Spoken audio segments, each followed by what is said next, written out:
Yes, I'm Batman. I'm Batman. I'm Batman, Alfred. I'm Batman. I am Batman! I'm Batman. I'm Batman. Greetings, Bat Family. Welcome back to Holy BatCast, brought to you by Real Fans for Real Movies. Please visit our website, holybatcast.com, which we're going to find episodes of this show, videos, links, merchandise. It's your one-stop shopping for all things Holy BatCast. But if you want to search for us elsewhere, you can do that too. We're all over the internet. You can find us on Facebook, Twitter, Instagram, and YouTube. Just search for Holy BatCast and you will find us. We make it easy for you to find us. We are also on Patreon, so if you'd like to support the show in a more official way, you can go to patreon.com/holybatcast and become a more permanent part of the family. So please and thank you for everybody who does do that. We're also part of the Real Fans Podcast Network, so if you can't get enough of this nerdy talk, you can check out all the other shows that are part of the network, including Real Fans for Real Movies, or RF4RM, where we look at movies past and present, Disorder, every Disney film, where we're looking at every Disney animated feature in order, and then Please Rewind, the RF4RM Retro Show, where Tim, Jamie, and Guy look at older movies as they see fit. You can check out all those shows at rf4rm.com, or you can just search for them by name wherever you get your podcasts. And as always, I'm your host, Andy DiGenova. Hello. And if you'd like to follow me when I am not talking about Batman, you can do that on Twitter or on Instagram just by searching my name, Andy DiGenova. Now, this episode, we're going to talk about Shazam getting its first little dose of promotion. We're going to talk about the reveal of George Miller's Justice League costumes, and a little info we just got from David Ayer about some Suicide Squad deleted scenes, and then whatever else we feel like talking about. Joining me to talk about all this random crap is my buddy, my partner in crime, Mr. Jamie Drewley. Hey, Jamie. My superhero name officially is Captain Random Crap. That is perfect for you. I like it. I hope that it's just like your logo is just crap splattered everywhere, because that makes it more random. It is. It's all over my brown uniform. Fantastic. How you doing, man?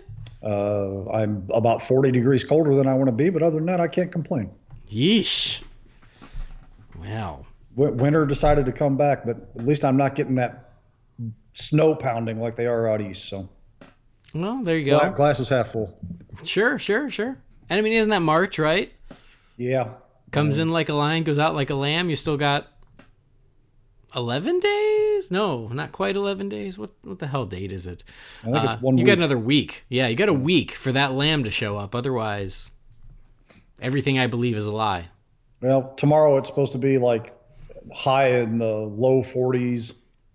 Today, right now, with the wind chill, it feels like it's about 20 out there because there's like 25-mile-an-hour winds. But then Monday, we're supposed to be like 56 degrees and sunny. So, I mean, who knows what will happen between now and then. But well, hopefully that will happen then. We have a saying here in Indiana. If you don't like the weather, just wait 5 minutes. and I believe here in Blaine, we could get that down to 4.5 minutes. Yeah. Do you know that? No? No. Waiting for Guffman. I've never seen that. Oh, God, it's freaking hilarious. It's amazing. Anyway, so we had this amazing plan, Jamie. This great plan, because all signs were pointing to an Aquaman trailer this weekend. And we're like, perfect. It's going to be a great thing to do an episode on. So I spent an awful lot of time today hitting a refresh button looking for that thing, but it never came. So. Yeah, and then we were like, well, what do we do if we don't get that Aquaman trailer? Because I was hoping for it, but also not convinced we would get it. Everybody was kind of hoping it would happen because Warner Brothers had a panel at WonderCon, which is going on this weekend, which is where I will be tomorrow, which is why we're recording on Saturday. So Warner Brothers was having a panel, and so everybody went, oh, okay, great. That's going to be the Aquaman trailer. And I was hopeful of that, but at the same time, I was a little leery because Warner Brothers has never premiered anything to that level at WonderCon. They've just never used WonderCon in that way. Doesn't mean there can't be a first time for everything. There certainly can, which is why I was still being hopeful. But I was like, well, it would be the first time. And plus, on their little description for their panel, it was focused on Ready Player One, which makes sense because that opens next week. So the more hype they can build for that movie, the better. I get it. So if they had done anything with Aquaman, it would have been a surprise and it would have been unpublicized. And I think that they probably would have dropped a blurb in there about it. So I don't know. I was kind of hoping for the best, preparing for the worst, and the panel came and went about not even an hour ago as of this recording, and nothing, no Aquaman. So now we're kind of left with nothing, absolutely nothing to talk about. So what this episode is going to be is just you and I sitting in silence, as two friends can, without any social pressure, and just enjoying silent camaraderie. They can listen to me turn the pages of these comics as I read them, and they can listen to you stroke your finger across your iPad as you read yours, I guess. Yes, that's perfect. And it'll be their time to read their comics. And so it'll be like we're all reading our comics together just as friends. We're going to call this the librarian episode. Anytime somebody makes too much noise, it'll be like, shh, I'm reading. Yeah, shh, shh, shh. We did talk about, we're like, well, what do we do if we don't get that trailer? And we had some thoughts, but you're like, if I'm being honest, I don't have time for any homework this week. So we'll just talk about what's going on, minus the trailer. Life is a busy process. What can I tell you? That it is. I totally feel you. Whenever we do have an episode where we don't have time to do homework, we're just going to talk about what's happening out there in the world of DC, and hopefully that will be enough for you fine folks at home. Can I go first? Well, in a second. Okay. All right. First, I would like to apologize that Brendan is not joining us for this episode because he really wanted to, but unfortunately, he's had a problem. His house has been infested with rabid wallabies. And so he's got his hands full with that. So he wanted to be here, but unfortunately he can't. Our thoughts and prayers go out to him during this difficult time. I bet even the wallabies are venomous down there. I have no doubt. So if you guys, we're setting up a separate GoFundMe for wallaby traps that we're gonna send to Brendan. So please look for that on GoFundMe / Brendan's Australian Crikey Nightmare, which is also the name of his Netflix original movie. I'm excited to be a part of all of that. I mean, it's gonna be real great. But anyway, he's not joining us, so we're going to talk about just everything that is happening out there in the DC universe and some Batman as well. So yes, you want to go first? Please go first. Oh yeah, so like the piece of news I get to contribute this week, and I'm sure many of you have already seen it, so I'm not like breaking news here or anything, but this just excites the hell out of me because ever since James Tynion has said that he's stepping away from Detective Comics after, I don't even remember what issue it is, I apologize, but he's leaving Detective Comics very shortly, which is disappointing to me because that has been my favorite book in the DC continuity since the whole Rebirth era kicked off. Mm-hmm. So I was a little saddened by that because we don't know where he's going. We don't know what he's doing. We don't know who's taking his place. I mean, all that stuff was kind of up in the air. But then today he sent out a tweet that said in July, he, and I don't even remember the artist because I was too busy geeking out about him sending out this tweet, will be starting a Justice League Dark book. Mm-hmm. Which really sends the hair bristling all over my body because I'm loving this idea. Yeah, I am too. And I think I saw a cover for it today on the tweets.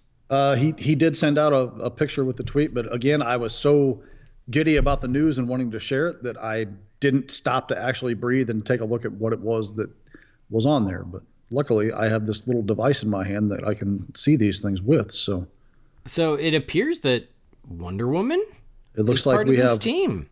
Wonder Woman, mm-hmm. Swamp Thing, Man-Bat, mm-hmm. Zatanna, who's mm-hmm. actually wearing a lot of clothes, which I'm impressed because you don't often see Zatanna in a lot of clothes, mm-hmm. and Jay Yawz's personal favorite character, Detective Chimp. Yeah. That's an interesting lineup. It is. I like it. Like, I think Wonder Woman and Detective Chimp would be the two that I find really unexpected by this. Mm-hmm. The other ones I think fit in pretty well. Although I can't say that I remember Man-Bat ever being a part of Justice League Dark, but on the flip side of that, I never really read a lot of Justice League Dark. So, Well, and Tynan, he was the one who brought Clayface into Detective and made him the reluctant hero. So he's like, hey, worked for Clayface. Let me try it with Man-Bat. let's see. Maybe. Maybe, yeah. I like the idea of switching it up a bit. Wonder Woman, I think, is a little odd because I just don't think of her as dark. But at the same time, if you think about magic and fighting dark magic, she could do it. For me, Detective Chimp, I'm just not a Detective Chimp guy. It's just a little too goofy for me. So I'm sorry, Jay. I'm not a huge fan. Jay's either crying himself to sleep now or throwing things over that statement. So way to go. I'm sorry. I'm think just being honest. It's one of those characters like Mixus Pitlick or Batmite, where I think they've got their place if they're done correctly in a certain spot. But just to have them randomly any place doesn't make a lot of sense. Exactly. Like when he should have been Brave and the Bold, I was like, okay, I'll go with this because it's kind of a goofy show anyway. But it's just not a character I can take seriously. He's part of Metal now. Really? Well, that's interesting. So, in fact, the last issue of Metal that dealt with him was quite good. In fact, so maybe I know you're holding off for the trade. So I mean, I think July. Actually, with Metal, I'm just not that interested in general. It's such a mess. I don't. Yeah, that's why I'm not all that interested. It feels like a mess. The trades are coming apparently in July. But they apparently aren't doing anything sensibly with the trades. Like I think they have one for like the 6 main books, but then they combined another set over here and another set over here because they have all these tie-in books and they have these offshoot books. And it's like, you know what? Just charge like $60 and release everything in one set. That's the only real way to do it. But apparently they don't see it my way. So. Yeah. Fortunately, I've been reading the singles as we've gone along, so I won't have that struggle. But if I want to reread it and actually make a cohesive thing out of it, it's going to be a pain in the ass to go weeding through the boxes and figuring out where all the tie-ins and stuff are. Mm-hmm. And exactly. That's why I was kind of soured on it anyway. But like you, I'm a Tynan fan. I think we share that. We're both huge fans of his work, and so I'm willing to go with him on this journey. I'm all about it. I'll buy it. I'll pick it up. Right. I mean, Azrael was never a character I really cared for at all, and he's done a fantastic job with him. So, Clayface Agreed. too. I mean, Clayface is fine. I don't have any issues with Clayface at all per se. I was just never what I would call a Clayface fan, but I've really enjoyed his arc in these stories. In fact, did you read that Detective Annual that focused on him? Yes. Oh, that was so good. Mm-hmm. Yes. I'm 2 issues behind on Detective, but no, I did reid the annual. I'm that was like it was the retelling of his origin, right? Yeah. It was great. I thought the book had just a little bit of a dip before that annual came out, like maybe 2 issues. I thought they were okay. I mean, they weren't bad. They were just okay. I've kind of gotten spoiled on that title to really expect it to be dynamite every single time I open the book, and they were just fine. But then after that annual came out, I think he's really been on point again, dealing with, spoilers, dealing with the loss of who they're dealing with right now. Right. And, trying to figure out what to do about the person who was responsible for that loss. I mean, to me, it's compelling story. So I'm into it. I'm liking it. I agree. I just need to catch up on my reading. It's also the only place I can read Batwoman stories I give a damn about in Rebirth, which is really tragic for me. Mm-hmm. So yeah, that's why we're going to stop talking now and just read our comics. Yeah. Right this second. I got a whole stack sitting right by my foot here. I haven't been to the only ones I've had are my digital ones because I haven't had a chance to get to the comic shop in about a month. So I'm a little terrified of what my folder looks like at the comic shop. Oh, yes. Which makes me really not want to go because it's going to be too much. But I need to. So, yeah, I need to do that this week sometime because I'm sure that it's just this massive stack and they probably think I'm dead, which is very sad. And at a certain point, they're going to, well, maybe they'll put a little plaque in my honor next to a Robin statue or something. It's one of those things. I buy more books than I should. I fully am aware that I have a problem here, but I skipped a week once. I will never do that again if I can help it in any way, shape, or form, because trying to play catch up on 2 weeks worth of reading sucks. It's madness. It's a madhouse. As it is, I get up at like 4:30 or 5 o'clock every morning so I can do any kind of reading anyway. So be better than this, people. So, all right. Well, moving on to some additional news here. So this one I even am hesitant to mention, but I want to mention it because I don't want to mention it. Does that make sense? No? Just talking in circles now? Because this week, we talked about it last week. Justice League came out on Blu-ray, and when it came out on Blu-ray, that marked the official end of its theatrical run. And everybody ran a story of Justice League as the lowest grossing DC film yet. And I don't want to talk. That's exactly it. I don't want to talk about the news because the news is no shit, Sherlock. We all knew that at Christmas. I was going to say, everybody who would read that article to begin with already knew. Exactly. What was the motivation here other than they don't have anything else to pick on right now? So I think that was it. I was so frustrated that people ran this as it was news because, number one, again, we already knew it. And it was like everybody wrote this article back in December and have just been sitting on it, waiting to release it when the time was right. And it's like they wanted to get one last crack in at the corpse before we moved on. And I was just annoyed by it. I was like, really? Is this really a headline? We know. We got anything else to talk about other than this? Because I'm telling you, I can't believe this was even newsworthy for a mini blog, let alone any of the sites that are followed by 4 digits or more people. Yeah. Well, and I get that's just it. I mostly just wanted to express my frustration more than anything, because it's not news, and it's like, geez, guys, like, give me a break, move on. Fortunately, we're able to move on because not only do we have a DC movie coming out this year, we're preparing for a DC movie that's coming out next year, and that is a movie that is being filmed right now as we speak, and that's Shazam. So Shazam, we still have not gotten the official photo of Zachary Levi, but we've all at this point seen him in the costume because the internet, that's what happens.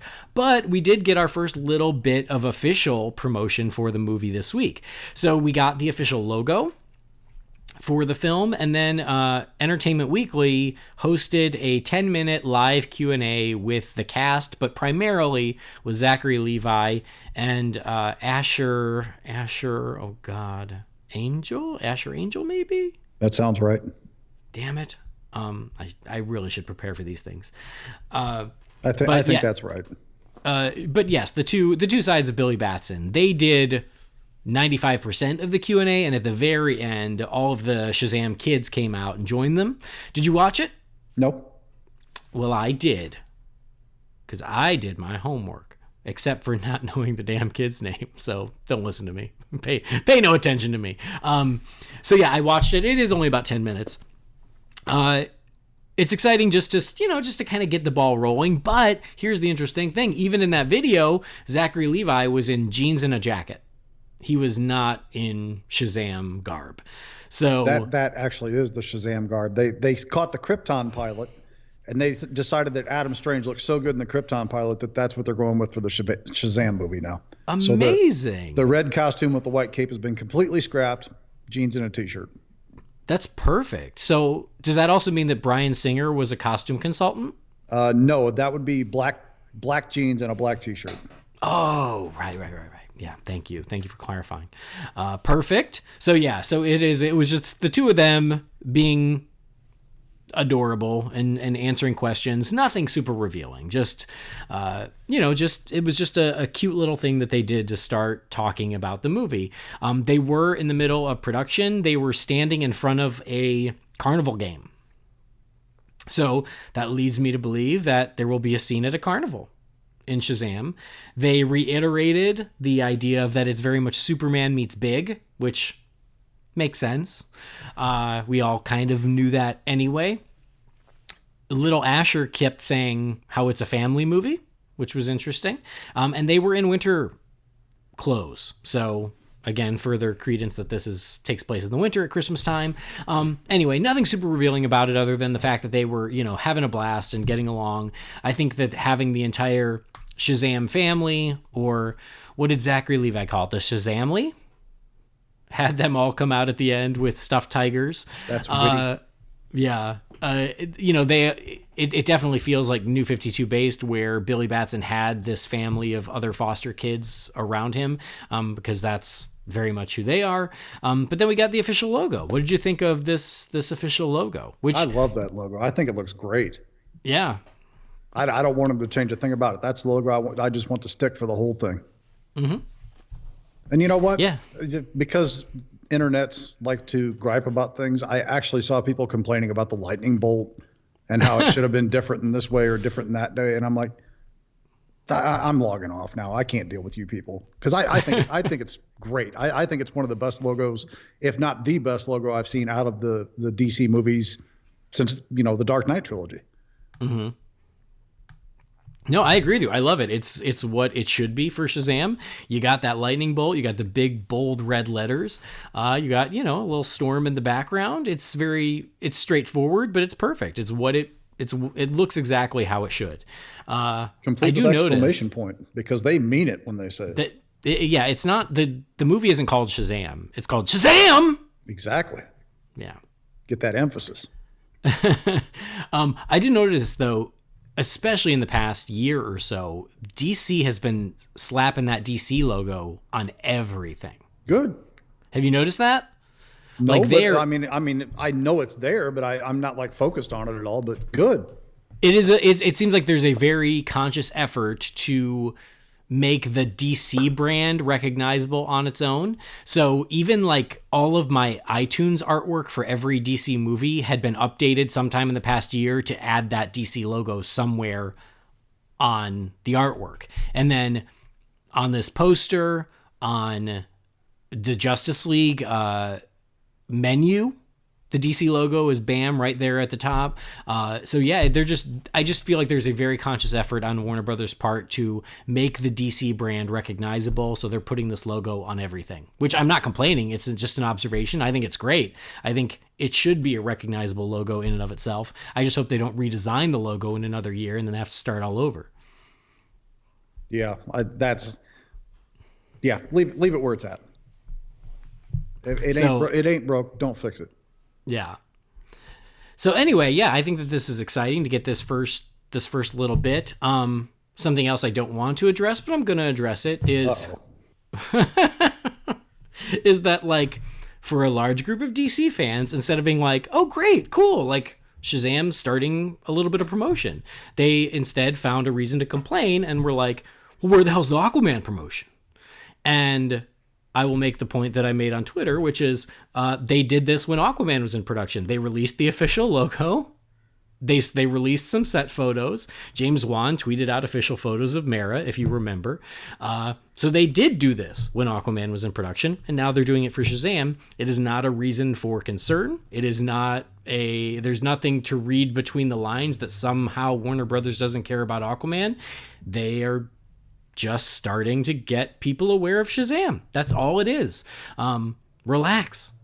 Everybody relax. For me personally, I'm okay with this wait on Aquaman. I mean, if we would have had the trailer to talk about today, great. I would have been fine with that. But I've said for a while now, shorten down that span of time that you're hyping people up for things. Mm-hmm.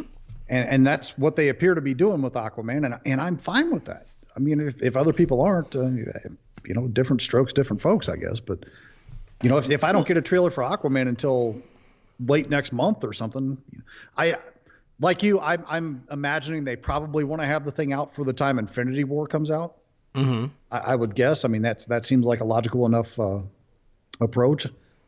But even if they don't have it out by then, oh well, have it out for Solo or have it out for, I don't know what's after that. Deadpool's before or after that, whatever. But mm-hmm.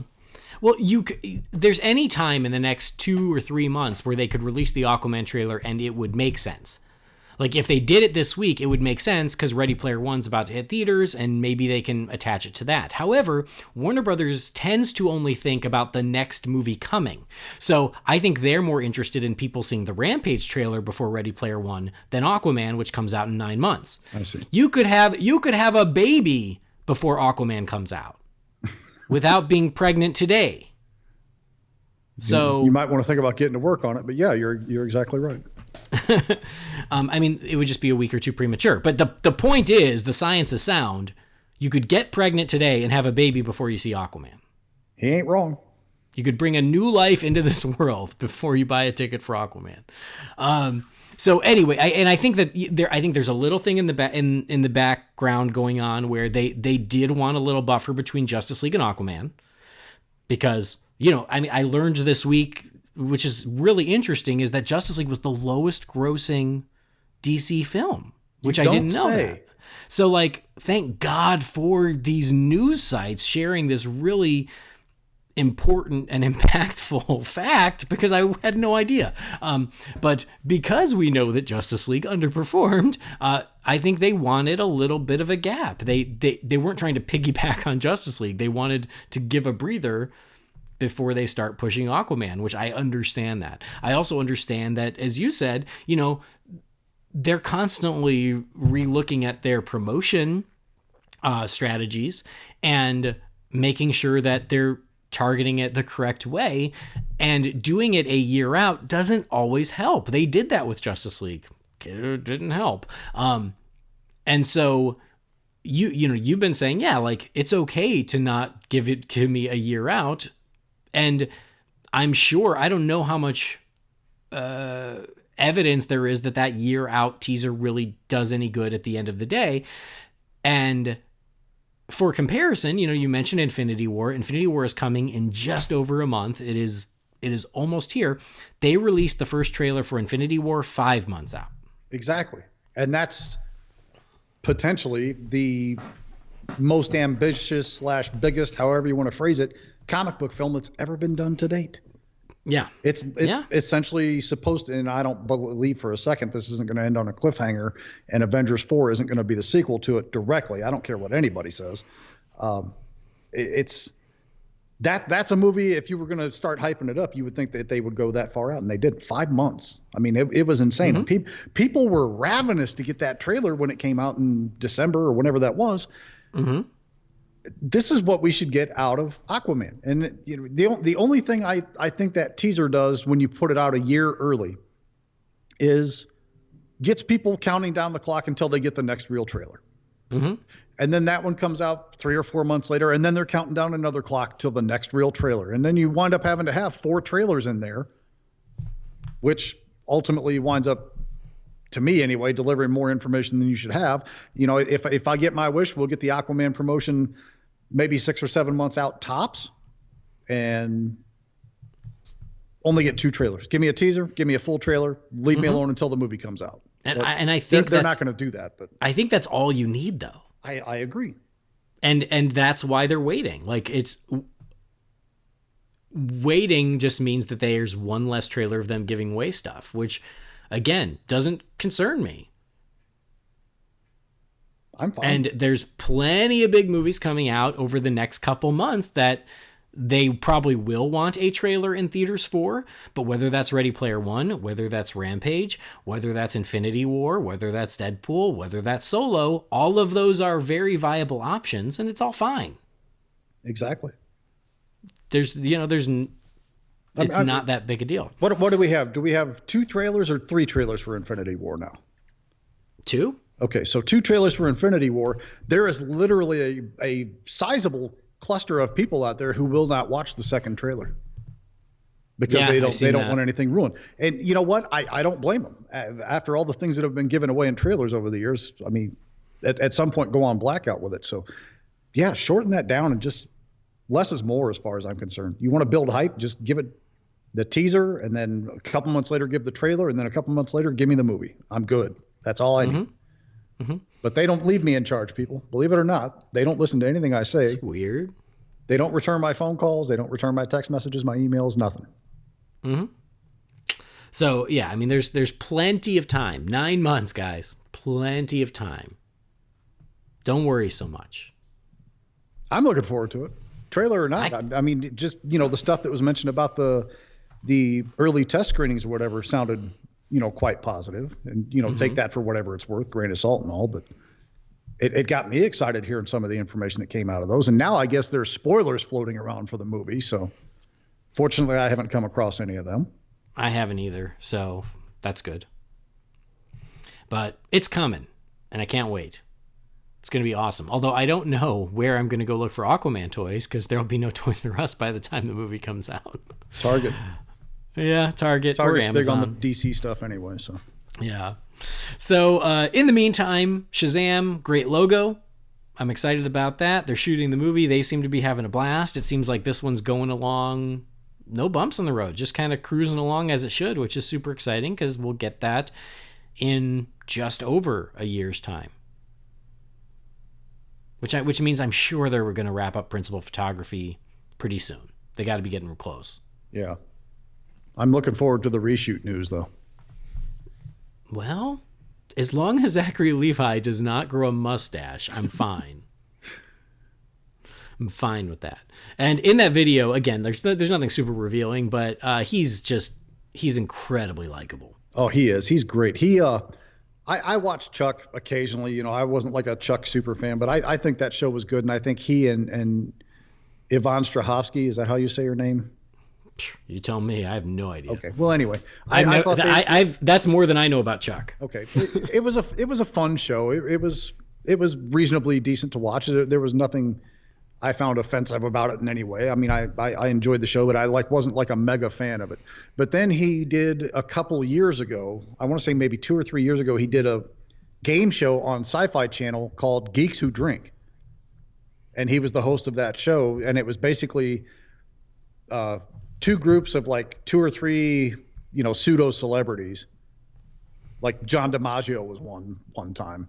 Awesome. Yeah, I mean, it was great. But you'd have that, and then you'd have like one quote unquote normal person with them, and they'd kind of do trivia showdowns, and they'd do these little challenges, like just stupid little physical things. Like you can't do that on television. You remember that show from back in the 80s? Mm-hmm. Of course. It was kind of like that, only without the slime.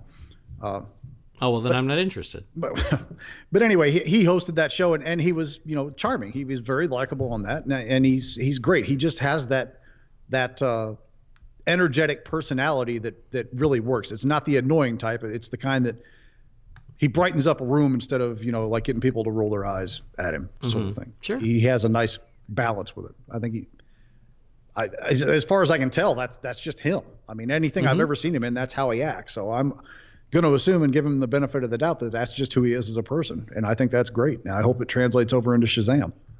I'm pretty confident it will. There's probably a very good reason he got the job, and it wasn't because he was already 6'5", 300 pounds of rock solid muscle. Yeah, it was one of those. I was thinking about it as I was in the car, because this is what I think about when I'm in the car, because I'm a huge nerd. Is I was for some reason thinking about Zachary Levi. I think it was because I was looking ahead to this show, and I went, you know what? That is the perfect example of a casting that no one saw coming. But it just goes to show that all of our fan casting can be trumped by something that's way better that we never saw coming. Exactly. Because we had all these fan casts for Shazam, and then that came out, and I went, you know what? That's better. Good job. Because no one was talking about Zachary Levi. He was cast, and I was like, and this is why you guys are doing it for a living. Right. I mean, not to say anybody else's ideas wouldn't have worked, but fan casting is fun, and on the rare occasion when one actually pans out, that's even more exciting and fun. My choice for Shazam was somebody to get a time machine and go back and get Patrick Warburton out of 1995. I think that would have been perfect for Shazam. But well, as soon as those time machines become a thing, we'll work on that. Well, we've got the Pepsi free, or the Pepsi Perfect, excuse me, and the self-tying shoes and the hoverboard. So it's right around the corner. I can feel it. We're slowly getting there. So anyway, it was just one of those exciting out of left field castings that I went, oh my God, that's great. And so it's nice when that happens, which is, my point is just like, let's not get too married to our fan casts because sometimes there are nice surprises in there. Kristen Wiig likes that comment. Yeah. Thanks, Kristen.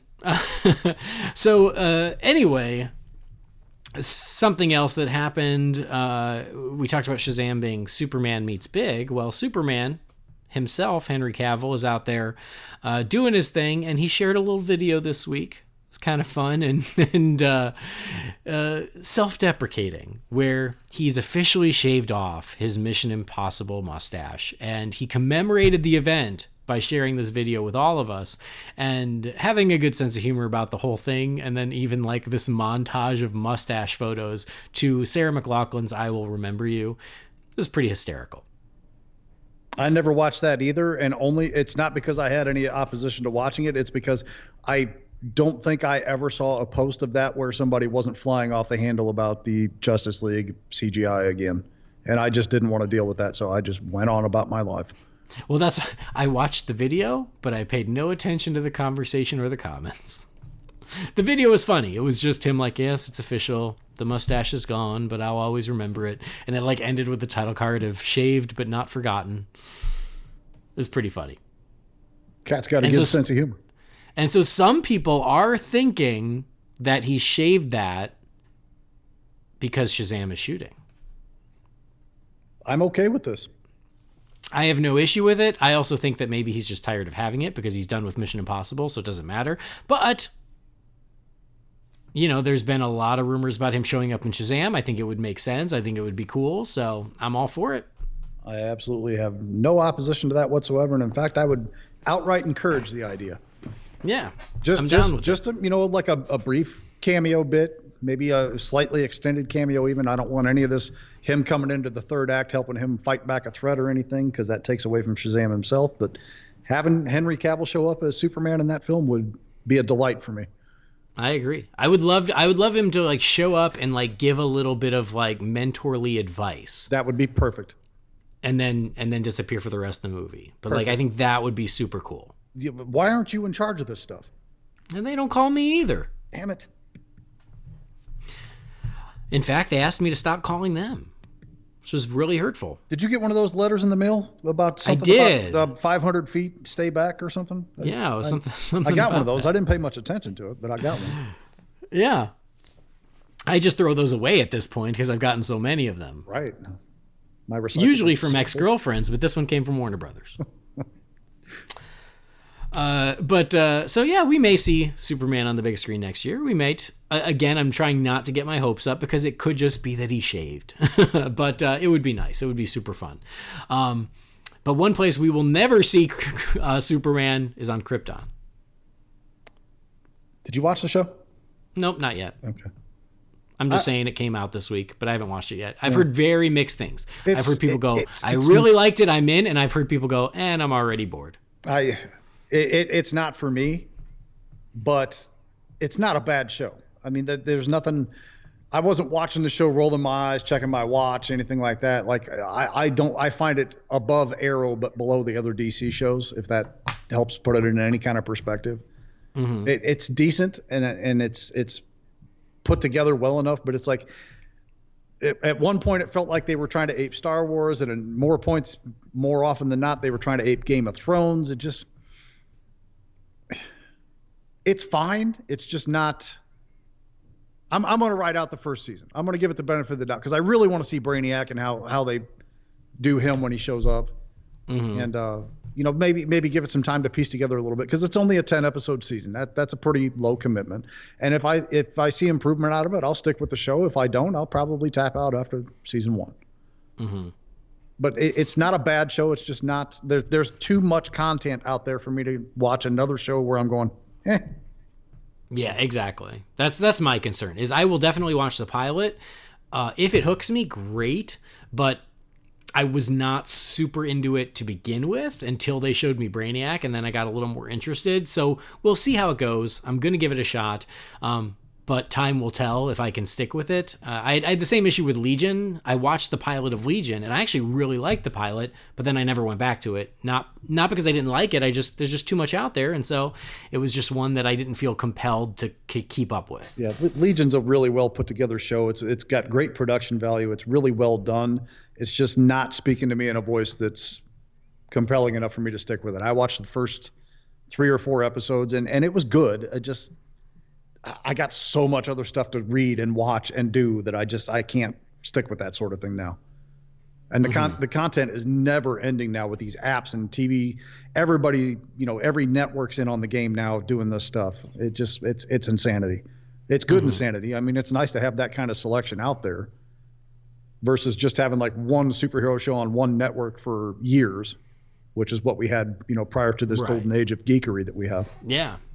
So I've said it before. I'll say it again. Is if any one of these shows was the only show, I'd be so psyched about it. But because there is a dozen of them, I just can't watch them all. I guess Agents of S.H.I.E.L.D. is even still on, for crying out loud. So allegedly, I'm done with it. But yeah, you get my point. I know one dude who still watches it, and I swear every week on Facebook, he is constantly trying to sell people on watching it. And it's kind of sad where he's just like, you guys, the show is so good now, I swear. And it's the only dude I know who ever mentions it or talks about it. Yeah, that ship sailed for me after season 2. So yeah, I'm with you.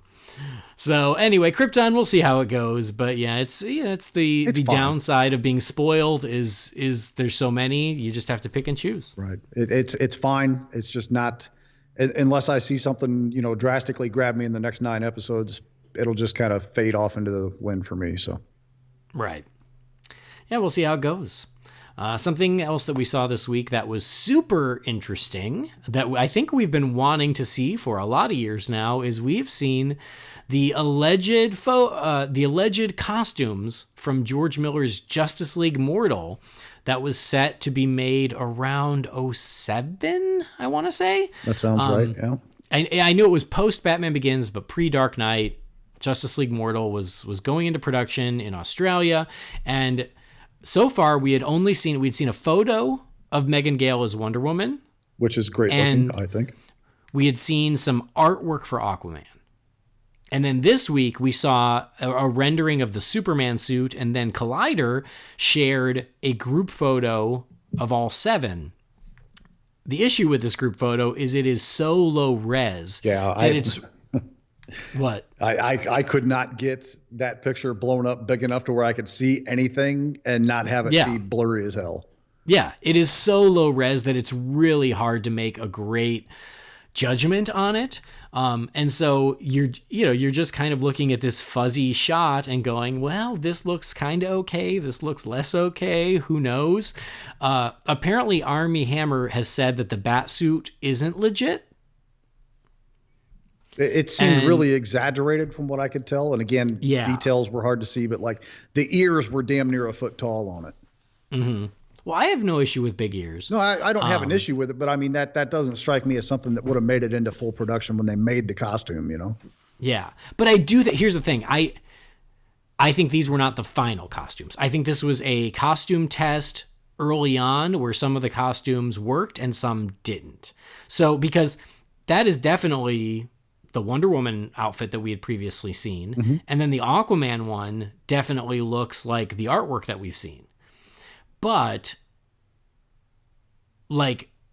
Green Lantern, that's definitely not common. It looks like a white guy. That looks to me like they were trying to do something along the lines of Kyle Rayner. Right. And Martian Manhunter looks really bulky and weird, and then the Batsuit looks a little bizarre. So I wonder if this was just an early costume test where some were working, some were not, and then the other ones went through further revisions before they got to quote-unquote the final versions. But looking at them, some I think are okay. Actually kind of the Flash looks like it could be really good from what you can see in a fuzzy low-res photo, whereas Martian Manhunter looks like Play-Doh and kind of sort of looks like the Martian Manhunter from the failed Justice League pilot. Have you ever seen that? No. It was David Ogden Stiers from MASH and also a voice in like 15 Disney movies. He played Martian Manhunter in this failed Justice League pilot. I'm sure it's online somewhere. And he looked ridiculous. And this one looks pretty ridiculous too. Hey, what are you going to do with a 7-foot Martian wearing a cross bandolier across his chest and a cape, you know? Well, please see Supergirl, because he looks great. I can't contest that. I think he looks great there. So in the mid-90s, it was David Ogden Stiers, who was like 300 pounds in a pound of makeup. So it didn't quite work. I couldn't make out enough detail on it to really say either way. I mean, I've seen a lot of people levy complaints against the Batman costume and against the Martian Manhunter's appearance, and I just looked at it. I looked at it on my phone, and I kind of tried to stretch it out on my phone a little bit, and of course, it looks hideous doing that. Yeah. So I couldn't make out enough detail to pass a judgment, but I didn't see anything that just made me go, "Oh God, thank God that never made it to a screen." So. Mm-hmm. Yeah, exactly. It's too fuzzy to say that for sure. I can see some of them going, hey, this looks promising. Some of it, I'm like, well, that probably needed some more work. But I'm pretty sure that like these are not the actors. I think these are stand-ins for a costume test. But it does look like Megan Gale in Wonder Woman. So either she was there or whoever put this picture together cut and pasted it from what we've already seen. I'd say that's very likely because even the pose looks kind of the same if I remember right. Exactly. Yeah. So it's super interesting. Like, I think it's fascinating, though, what might have been. I hope that John Schnepp digs up more of the stuff the way he did for Superman Lives, because I would love to see it. I'm super fascinated by it. This is interesting. It's just hard to tell how legit it is or, how good these things really looked. Or how final any of them were. It's all lots of question marks, but it's kind of interesting to see nonetheless. Hey, George Miller ain't busy. Let's get him on the Batgirl movie, can we? Sure. I mean, obviously, we know he can handle female characters pretty well if you've seen Fury Road. Well, there's been all this talk about George Miller, and the dude hasn't signed on to anything. I know. George Miller makes like one movie every 35 years, so I don't know exactly, why I keep which is why everyone's going to happen. That's why everyone was like, George Miller for blankety blank, and I'm like, great if you want to see it with your grandkids. So, anyway, it was interesting. If I would love to see a high-res version. I hope someone's digging it up, but kind of a fun, random thing to check out there. And then the last thing was something that I just saw this morning. I think it might have just come out this morning. Is someone tweeted David Ayer with some of those pictures of the Joker where he's in his tux, but he's got dirt and soot on one side of his face, or maybe even burns, and his hair's messed up. And someone said, "Hey, I'm still waiting for an explanation." And David Ayer, one thing I do love about David Ayer is like he's very open about stuff.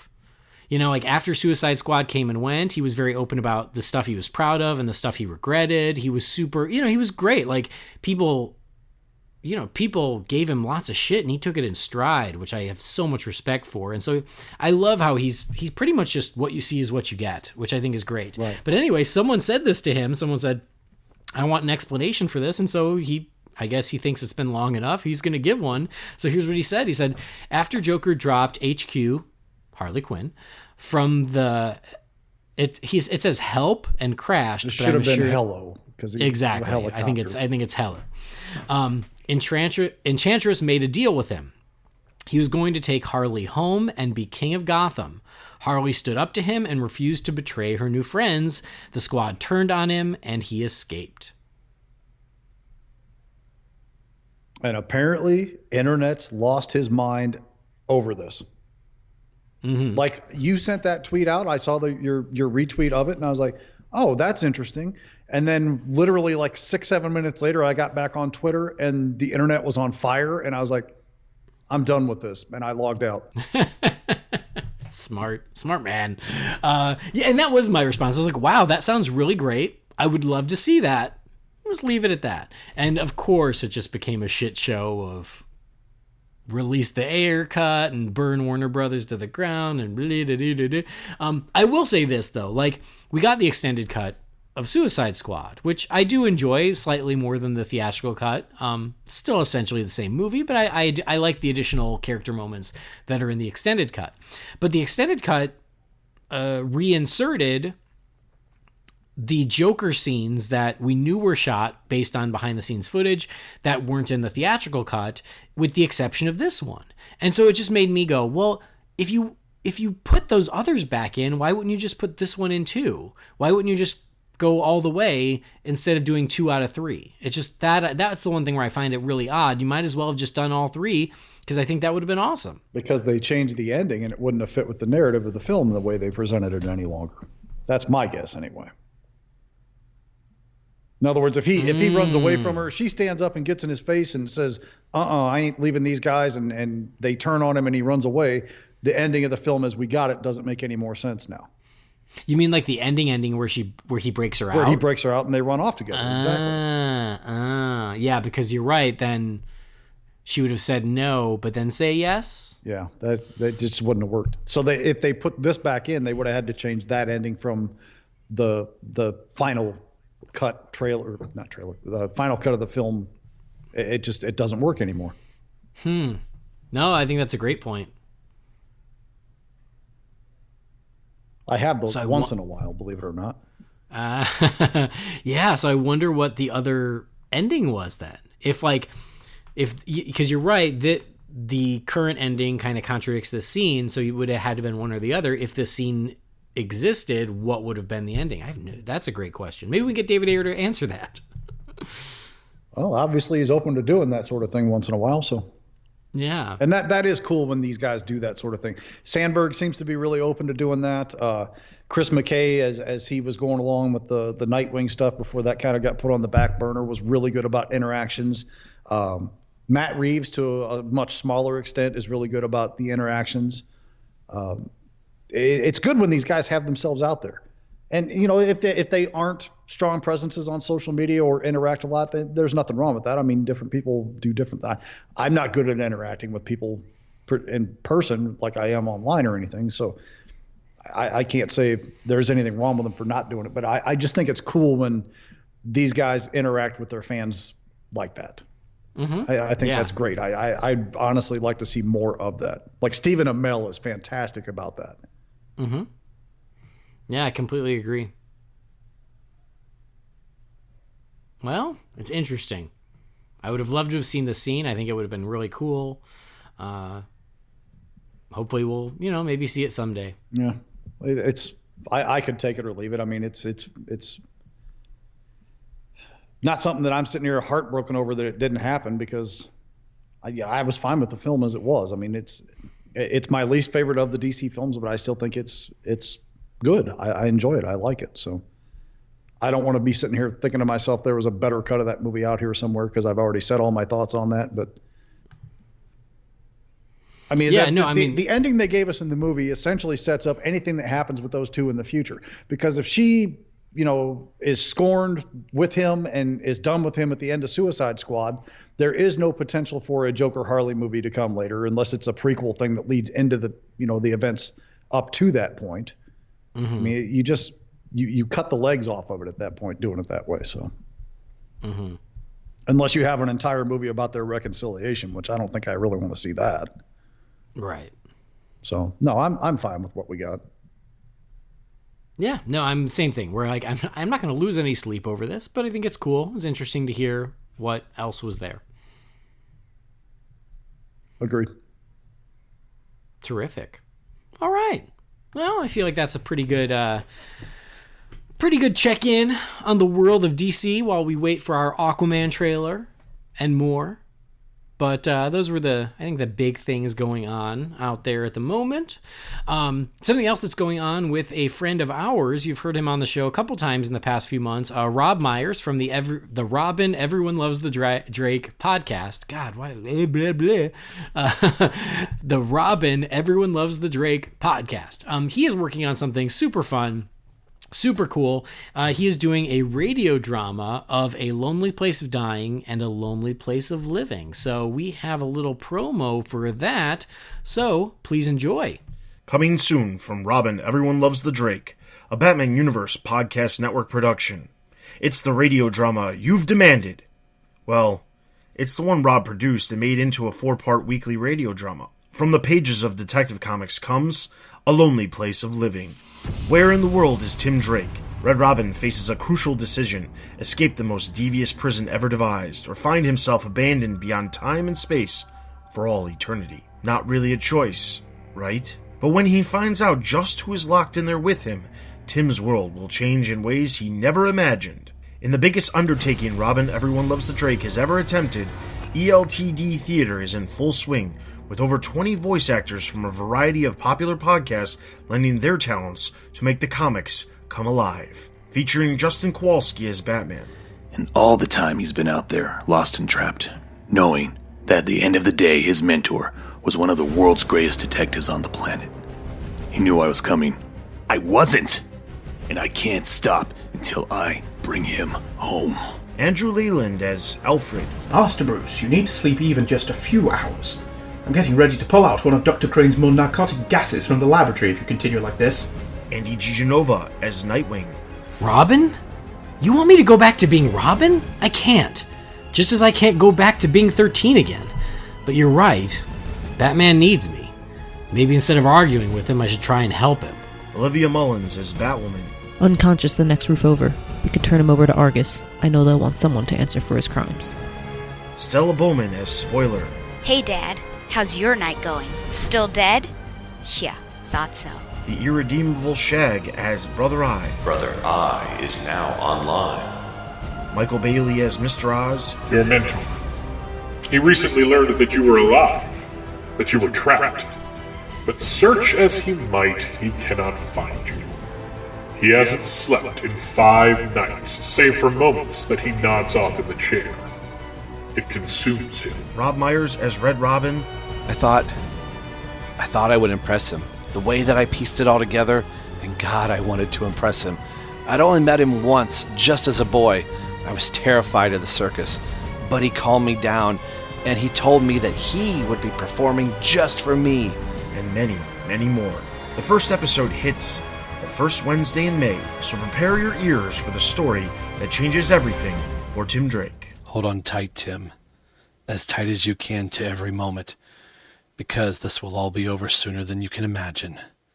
And as we said the last time Rob was on here, he was nice enough to ask me to play the role of Dick Grayson / Nightwing, so dreams come true. Keep an eye out over there at Everyone Loves the Drake for the release of this, and support our buddy Rob. Super fun and ambitious thing that he's doing, so let's go out there and support him.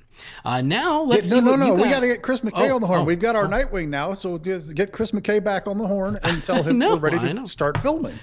Give me a couple months to get into Nightwing shape, please. I'm not as young as I once was, but I would be willing to do it for the sake of this film and for the sake of all the fans out there. I'll get the Kickstarter going. This has to happen. Please do. I will stop eating now, and in a few months, let's do it. But anyway, now let's see what you guys have to say and crack open the Wayne Manor mailbox.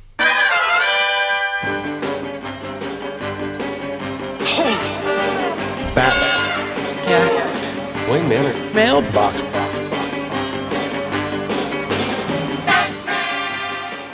All right, that entry came from Stuart Busier. Stuart from Guernsey. Well done, Stuart. Good friend of the show there. Nicely done, Stuart. Very well done. I like that one. I like it because you incorporated my voice. Flattery will get you everywhere. No, really well done. I really enjoyed that. So good job, Stuart. We love it. Excellent. Well done. The contest is still going on for the Wayne Manor mailbox. If you have an idea for a song or an intro for that segment of the show, please send that to Holy BatCast at rf4rm.com. And you've got till March 31st, so just a little over a week away, so make sure you get that sent in.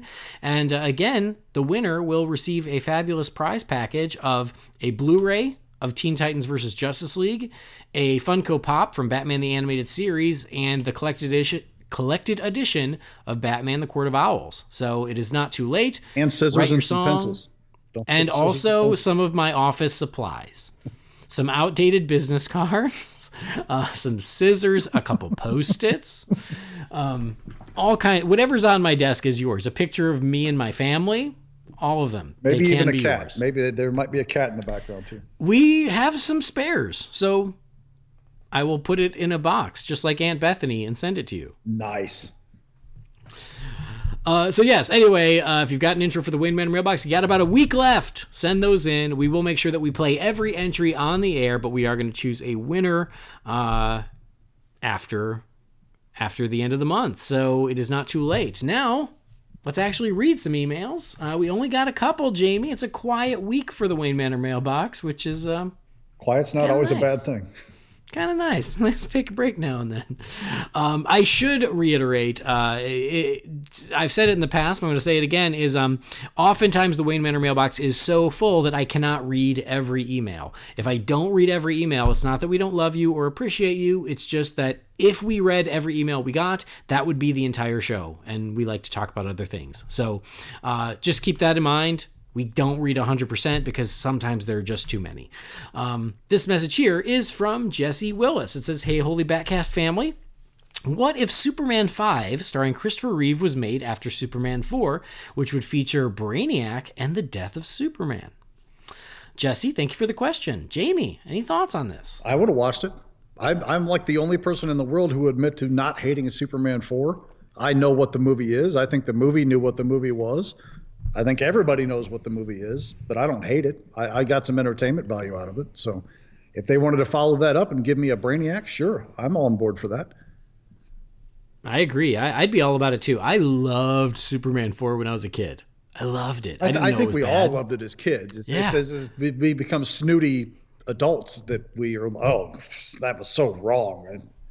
Yeah, adulthood ruined it. And then I grew up and got on the internet and everyone's like, no, that's a terrible movie. And I went, oh, is it? I loved it. And then I rewatched it and I was like, oh, okay, I see what you're saying. I get it. It's not great. It's not what it once was. A lot of that movie gets a pass from me because Mariel Hemingway's in it. I mean, that's, of course, that goes a long way for me, believe it or not. So. And what's amazing is she can breathe in space. I know. Who knew? So not only is she gorgeous, but she can survive in the vacuum of space. That's a tough lady. That's a keeper. If there's one person to ditch Lois Lane for, it would be Mariel Hemingway. But no, so even though I know it's not a great movie in my adulthood, I still have a little soft spot in my heart for it. And so I would have loved to have seen it. I do think that one of the biggest missed opportunities of the original Superman movies were that they didn't incorporate more of the lore from the comics. We never got another comic villain other than Lex Luthor and Zod. That's ones. Just it. In 3 of the movies, Lex Luthor was the villain of the film. Obviously we had Zod and his crew in part 2, and then part 3 just went out into orbit with what they did as far as who the villains were. So, well, and they just made up fake Lex Luthor for part 3. Essentially, yeah. Yeah, it was just essentially another Lex Luthor that they changed the name because Hackman didn't want to come back. And don't get me wrong, I love Hackman as Lex Luthor. I don't think he's perfect in the part or anything, but I do love him in the part. But there comes a time in 75% of the films when he's your villain where you kind of got to go, maybe we can come up with something different here. And I guess if you're going on his bankable name to try and make it happen, I get that from the studio's perspective. But at the same time, I think a little bit more outside the box. Mm-hmm. And I realize they may not have put as much effort into those movies as they could have, particularly the sequels. But I mean, give us something. Mm-hmm. Yeah, and I think that Superman 2 was the perfect balance of you still had Gene Hackman as Lex Luthor, but the main guy was Zod. I thought you can have both. You can have it both ways. Mm-hmm. Yeah. So I do wish they had done more things like Brainiac or whatever. So, oh well, c'est la vie. But yeah, I would have been all for it. All right, next message here is from Jonathan Tyler Patrick. He says, I feel like they may do an extended cut of Justice League in October to help hype up Aquaman. Jamie? If they do, okay. I'm not holding my breath for it. Yeah. I feel the same way. I'm not going to hold my breath. I think they want to distance Aquaman from Justice League and not try to make it as connected. So I would be surprised if it happened, but if it did happen, I will happily double dip and buy it again. I've got no opposition to it whatsoever, a Snyder cut, an extended cut, any of that stuff. But once again, I'll say it one more time for the cheap seats, unless Warner Brothers is going to make a bunch of money off of it, I don't see any reason in the world why they're going to release this. I mean, Justice League, the non-extended cut, is apparently selling very well on Blu-ray. Good. So maybe that'll encourage them to do it, which I'm perfectly fine with. But yeah, I agree. I understand there's a lot of people out there that carry varied opinions on this, and that's cool. Everybody's got their own opinion on it. My opinion is, I'll take it if I can get it. I'm just not expecting it at this point. That's where I sit. Right. I agree with you. All right, and this last message here is from Andrew Harris. It says, so, inspired by your review of The Untold Legend of the Batman, I decided to take Jamie's advice and seek out the issues. I found them easily on the Midtown Comics app for a very fair price and immediately pulled the trigger. My inner geek was crazy excited, and I kept checking the tracking on when it would arrive. When it finally arrived, 10 days... I cut open the box and slid out the books. I found that issue 3 was missing, but in its place was this dime store size novel adaptation of the miniseries. Apparently, I misread the description, so F me, right? I didn't remember if you had mentioned it on the cast, but here it is, black and white newsprint pages, pretty cool, but now I still need to find issue 3. And he sent a photo, and I know that when we did after we did this review, some folks shared this on Twitter or on social media going, hey, this is what I had. And yeah, it's like a black and white newsprint version of the entire series in like a small box, or a small book form. I think that actually might have been what I had, because that is the one that has it's the same cover as number 3 for that, with the red background and such. Mm-hmm, right. So I think that actually might have been the one I had, but that still doesn't explain why that second issue was a complete blank on my memory when I remember stuff from the first and third ones.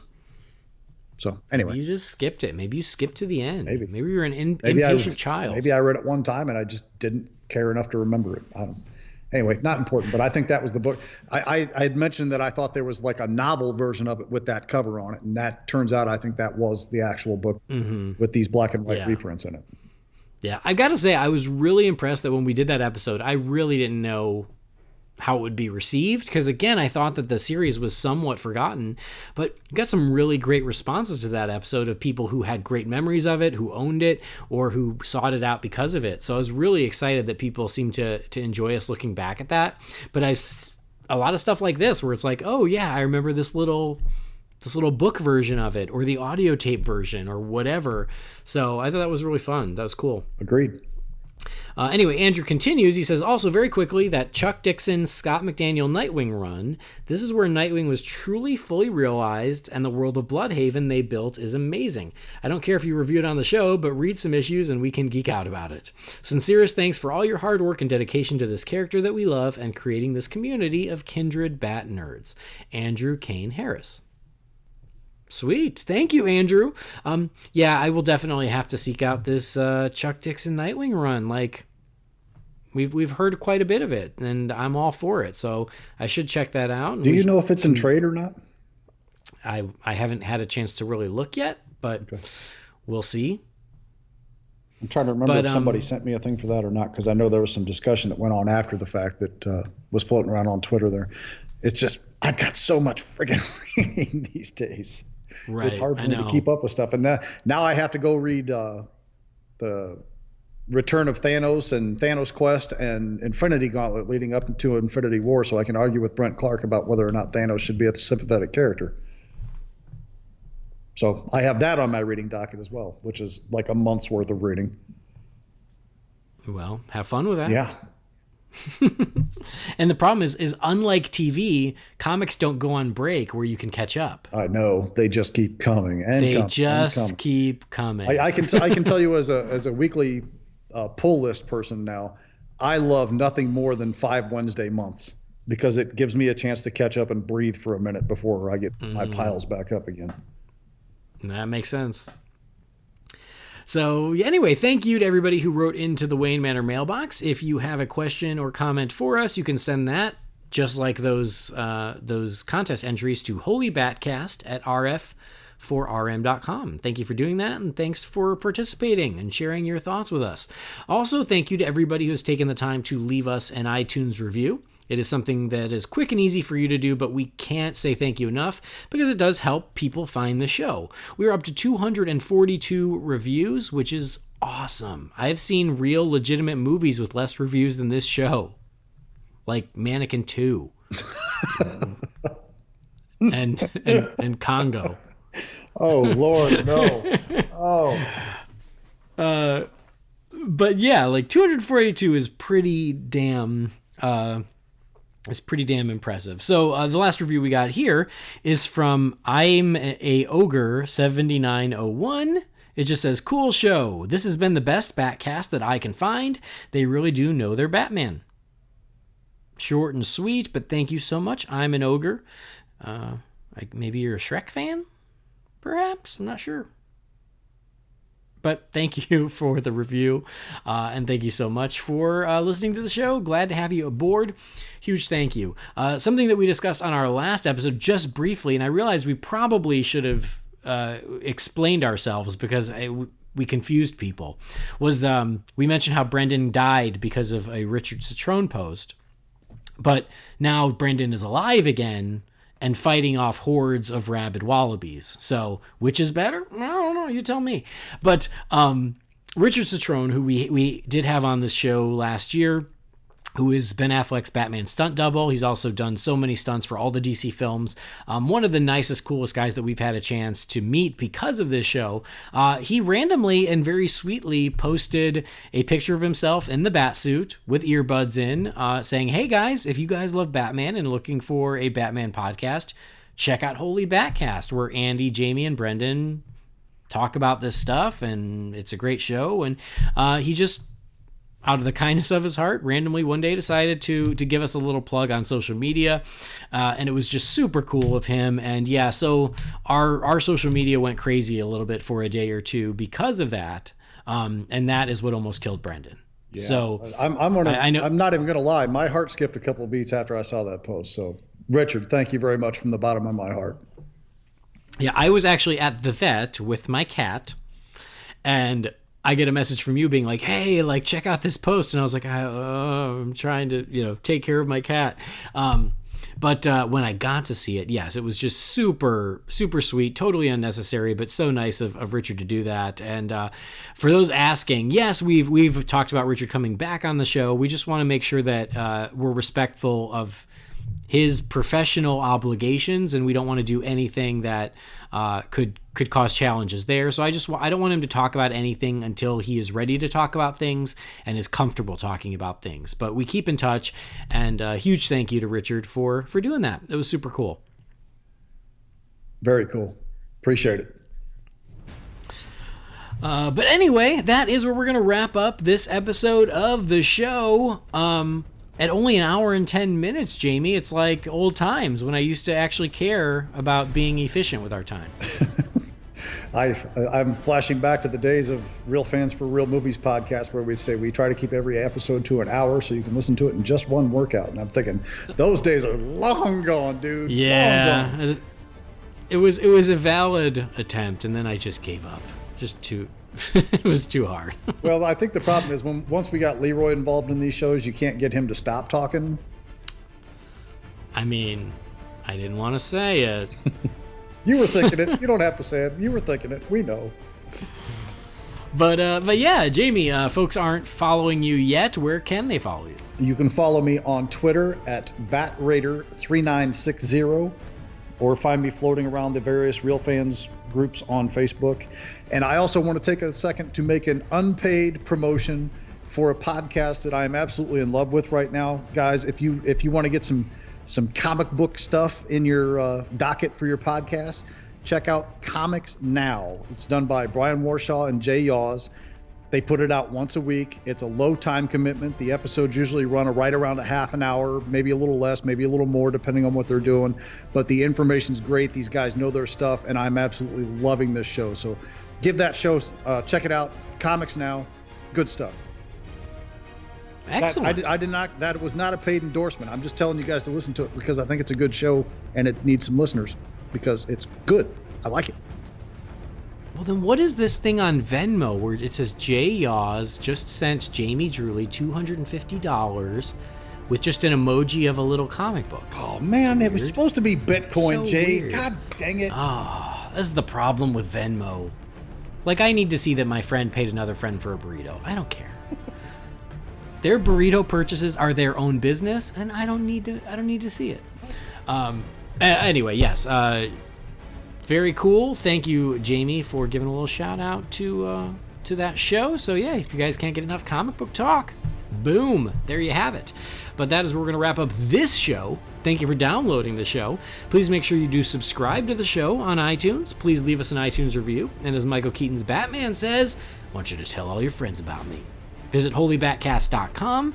Visit our Holy BatCast page on Facebook. Follow us on Twitter and on Instagram. And subscribe to our YouTube channel. Holy BatCast. We're everywhere. Check all that out. But that'll do it for this one. We will see you next time. Thank you for joining. Thanks for being part of our Bat family. But you know where to find us the next time the episode drops. It's the same Bat time and the same Bat channel. Bye.